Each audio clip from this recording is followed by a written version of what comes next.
and welcome to my month of reading.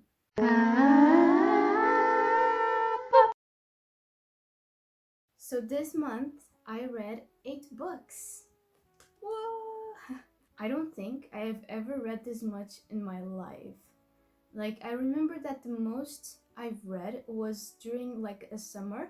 So this was like 3 months and I read 15 books. And now in just 1 month I read 7. Which is ridiculous. What did I say 7? I mean 8. I read 8, which is ridiculous.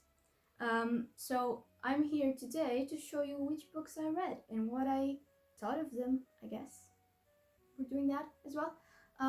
So to start off my year, I read this book, which is Drama by Raina Telgemeier or Telgemeier, however you pronounce her name. This is a graphic novel.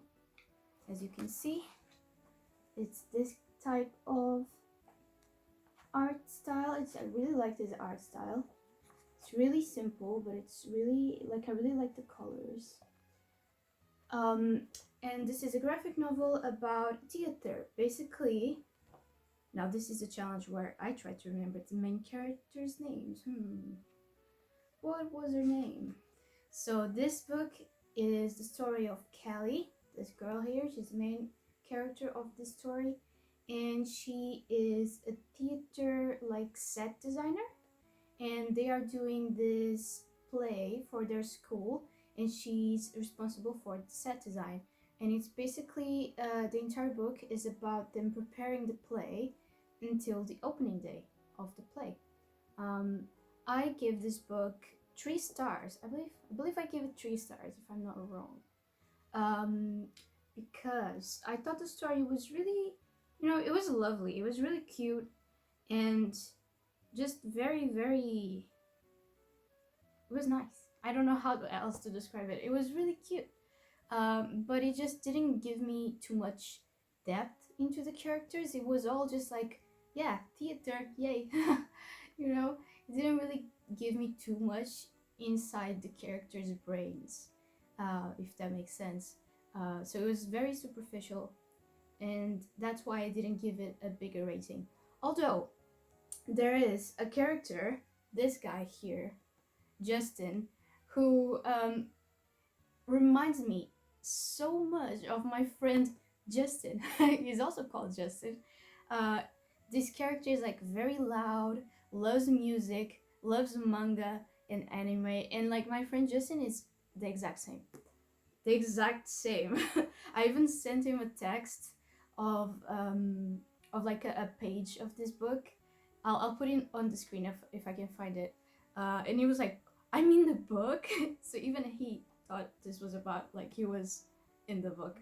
The character is that similar to him. So that was a plus of this reading. Oh, I forgot to say, but this book I read for the challenge, for the Minder challenge. Read a book with the first letter, whose title starts with the first letter of your name. So that's me, D for Daniela, which is my name. So moving along, my second read was for read a book of a book genre you never read before. And for that, I read the first volume of Death Note, which I never read. I've never read manga before. I have watched anime. I've never read manga though. And I have watched, I think I've watched around 12 episodes of Death Note, of the TV show. So I was pleasantly surprised to see that they didn't really change too much in the TV show. It's practically the same as the book. It's exactly the same. I don't think they changed anything. I think they added everything that's in the book. It's on the TV show, which I never saw. I just did Italian hands. Which I've never saw that before. Usually when books get an adaptation of some sort, it always turns out bad, in my experience at least. So I was very pleasantly surprised. Death Note, for those who don't know, is the story of Light Yagami, who is a high school student who one day stumbles upon a Death Note, which is a notebook of death.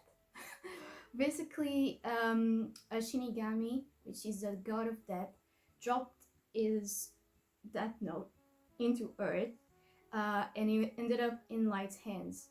And what this book does is, if you write a person's name whilst thinking of the person's face that you're writing, you can, well, they die, basically. It's a Death Note. They die. And you can control the time of death, the way they die, their actions before they die, and I think that's it, at least so far. And I think I really liked this volume. I already knew I was gonna like it because of the TV show. I think I gave it a 4.5 or 4. I'm not sure. I don't remember my ratings, but I think it was around that rating. I only didn't give it a 5 because it kind of lost its novelty because I had seen the TV show. I think if I didn't know what it was about and I just like went into it blind, I would have loved it so much. Because I remember when I watched the TV show for the first time, I was like so captivated by this like concept. And I think they explore it very well, both in the TV show and the book. But talking about the book more, basically it's like this very clever critique on whether mean people, like criminals, deserve to die. It's kind of around that, and it's like, well, if you kill criminals, doesn't that make you a criminal because you killed someone? And it's a very interesting social critique, and it's yeah, you need to read it. It's really good. I read 3 volumes, three volumes of Death Note this month. I read the first 3 volumes, of course, and the second volume I also used for a challenge, which was read a book with a number on the title, because technically it counts. Okay, technically it says volume 2 on Goodreads, and it has a 2 on the cover, so it counts. To me, it counts. And we discussed among like ourselves, like me, my cousin, and my friend, and we all agreed that it counts. So yeah. There's this really interesting scene on I think it's the 3rd volume, where Light and this detective that's called L, that's investigating this like case, because people are like, everyone is dying of a heart attack. What is happening? Like, there's a serial killer we're dealing with here. So we need to find who this person is and like arrest them. So that there's one of the investigators that's exploring this case is called L, and there's a scene on the 3rd book where L and Light are talking to each other. Like, L just blatantly went to Light and said like, I think you're the killer. I'm pretty sure you're the killer. And by the way, I'm L, the guy who's been trying to catch you. And it's, I don't know, it was so funny. I don't know how to understand. I think it's the perfect way to see their personalities of those 2 characters, because there's like this scene where they're in the coffee shop, or I think it's a coffee shop at least, or a tea house, and they're like talking about the case, and Ellie's trying to understand, like trying to get Light to confess to being the killer. But obviously Light is he's a very intelligent person, so he knows what Ellie's doing, and he's not giving into his questions and everything. Like, he's being very smart about the way he answers these questions. And it's so interesting to see their characters on that scene, because you can definitely see like that that Light that Light is that type of person that just doesn't want to lose it at any costs. And you can definitely see that on this scene, and I think it's amazing. I'll put some like photos of it. It's probably just already playing. So yeah, overall I gave an average of 4.5 stars on these 3 volumes of Death Note. My next read, or actually I read this after the first volume of Death Note, was also a graphic novel. I know, I read a lot of graphic novels. Sorry.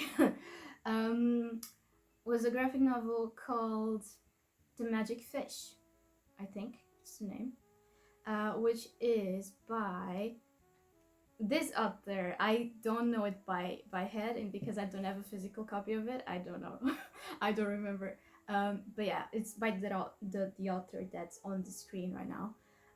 It was written by, I believe, someone from the Philippines, and it's this beautiful story on the acceptance of Asian immigrants in America, like the way they deal with their families, like how their families basically, like the immigrant families, live, and like this difference between like this juxtaposition between being an American and between being an Asian American and being an immigrant all at the same time.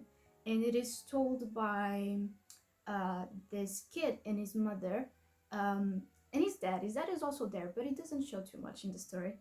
Um, and basically, the kid and the mother have this tradition of reading fairy tales to each other, and it's really sweet. So what you see is the kid telling the fairy tales through the story, through the book, and you read like all of these fairy tales. They're very different from the usual ones. There's a Cinderella version of the fairy tale, but it's different than the one we know from like Disney. So it's really interesting.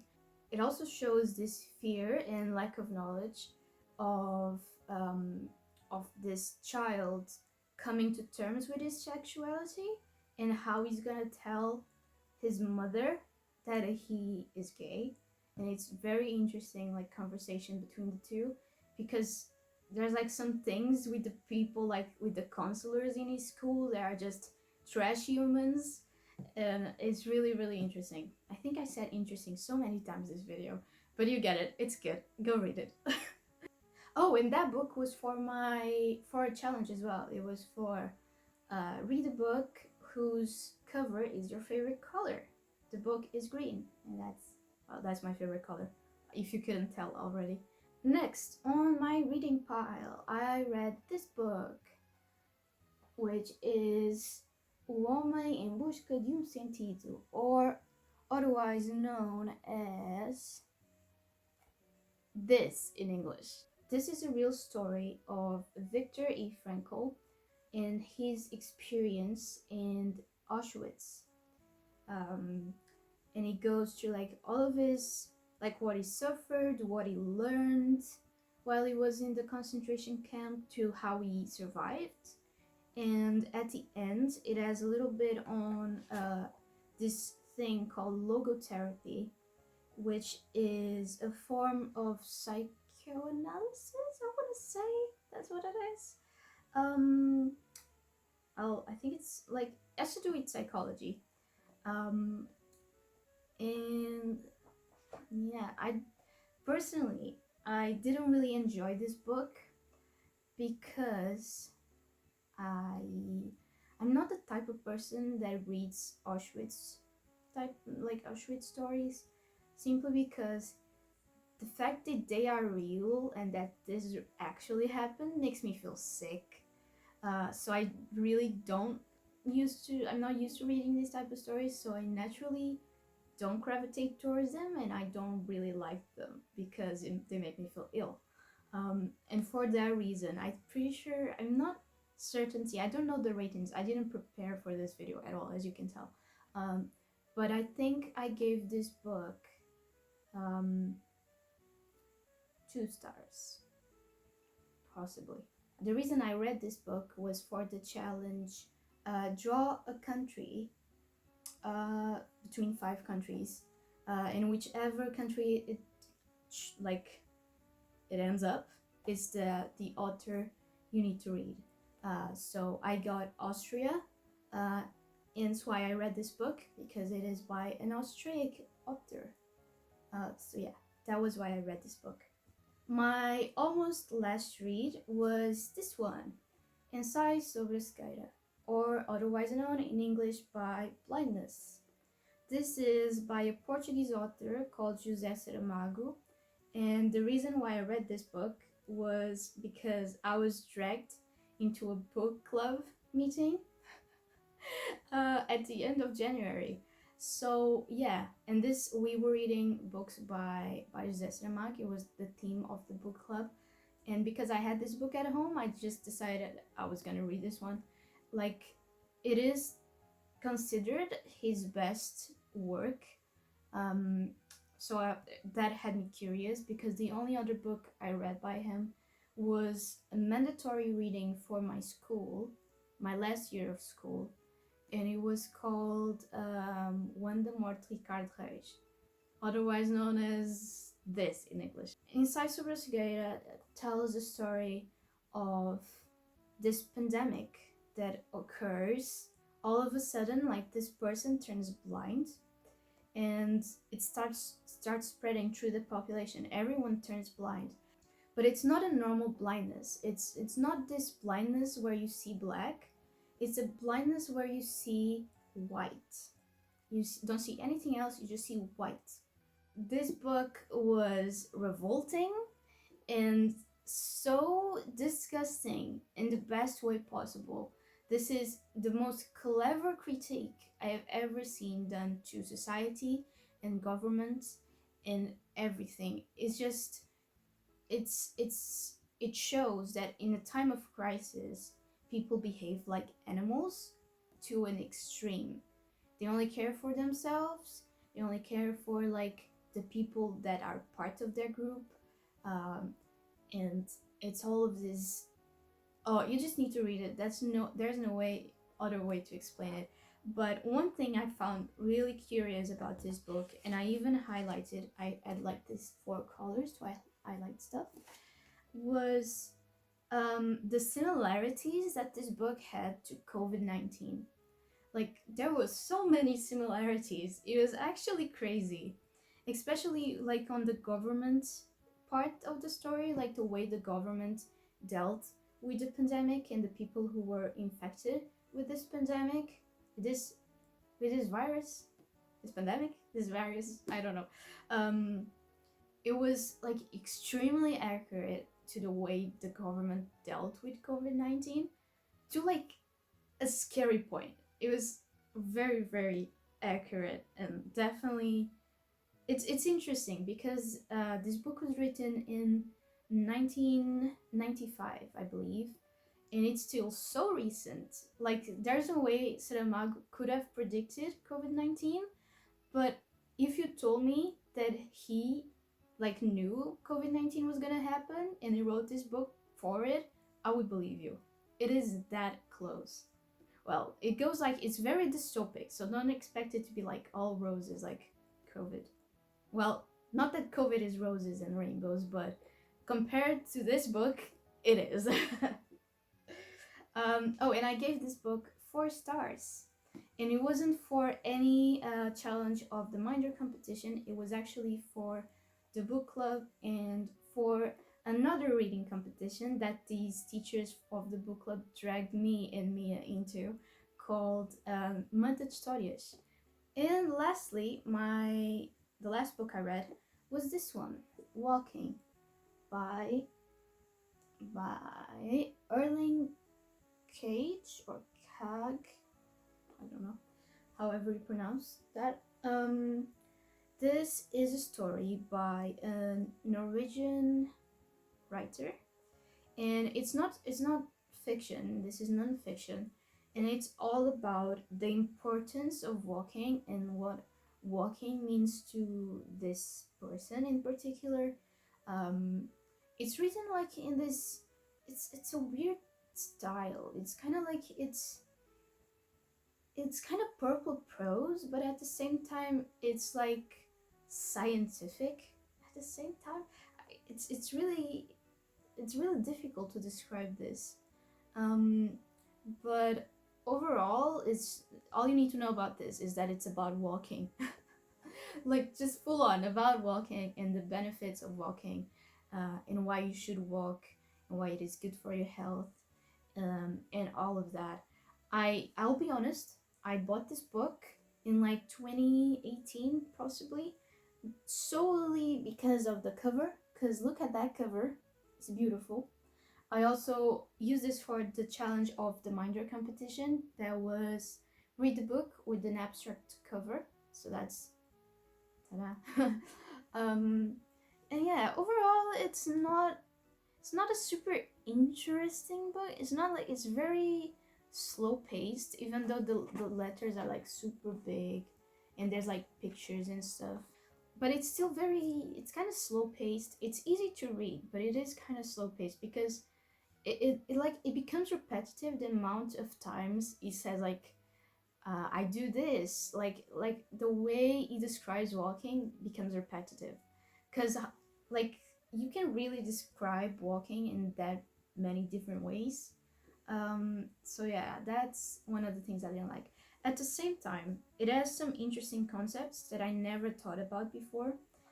One of them I even posted on my Instagram stories. There is a secret bond between slowness and memory, between speed and forgetting. Kandera describes a man walking down a street, trying to remember something he has forgotten. In this moment, he automatically reduces his speed. Another man, who is trying to forget an unpleasant experience that he has just had, does the opposite and picks up the pace without a second thought, as though he wishes to escape from what he has just experienced. This is something that is like so second nature to us that I never really noticed until it was pointed out in this book. So solely because of that. And there's some other interesting like facts and stuff that he points out in this book. So I wouldn't automatically not recommend this book. I think it is still quite an interesting read, and I would still recommend it, even though it's not a super amazing read. It won't like change your life or anything. I also didn't like give it a super high rating. I think I give it a 3 stars. But it's alright. So that were all my readings for this month. Quickly before I finish this video, Past Me forgot to show you the challenges for February, so here they are. Pause the video or screenshot this, whatever's best for you. Now back to Past Me. If you like this video, don't forget to leave a like. And if you would like to see more videos like this, and also my January vlog is already up, you can go watch it somewhere in the cards, wherever they are. And if you enjoy this type of content, feel free to subscribe, perhaps. I would really appreciate that. I am just starting out, so it is kind of scary right now. But yeah, and let me know how many books you read this month on the comments and how it went for you, or if you'd like to read any of the books I mentioned in this video. That would be all for today. Goodbye!